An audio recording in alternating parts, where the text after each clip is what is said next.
Now, your ABC 7 First Alert weather forecast with meteorologist John Scalzi. So, we've had two patterns that have established themselves this summer, and they're the east wind flow and the west wind flow. And then we have little slight variations on that, whether it's northeast or southeast or whatever.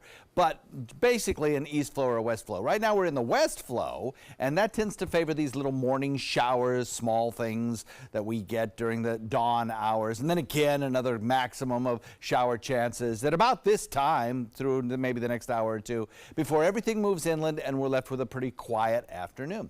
And the rainfall amounts have kind of gone down just a little bit compared to where we were last week when we had those big storms that would move through during the later afternoon and evening.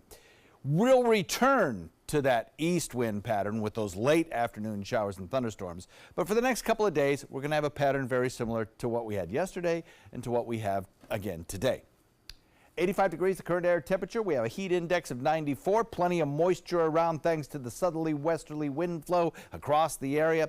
And again, our rain chance only at about 30% near the coastline. It's higher than that in inland areas because all of the showers that build will be pushed inland. Right now, the rain chance is about 30%. By the time we get to 3 p.m., we'll probably have a rain chance of about 10% near the coast because everything will be moving inland. And it will continue to move inland as we progress through the afternoon. So I think the evening and most of the overnight will be just fine. Now toward dawn we have a chance at some more showers that build out in Gulf waters and gradually are pushed closer to the coastline, just as we have right now.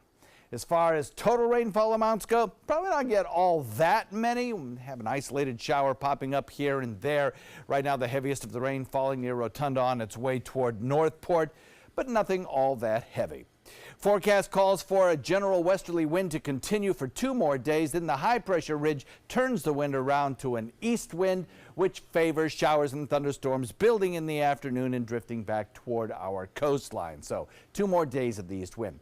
3 systems, or actually 4 that we're watching. Of course, 3 hurricanes, Helene, Isaac, and Florence. And then this disturbance 1, pretty close to home, but on a track that should carry it out toward the Bay of Campeche, the western Gulf waters.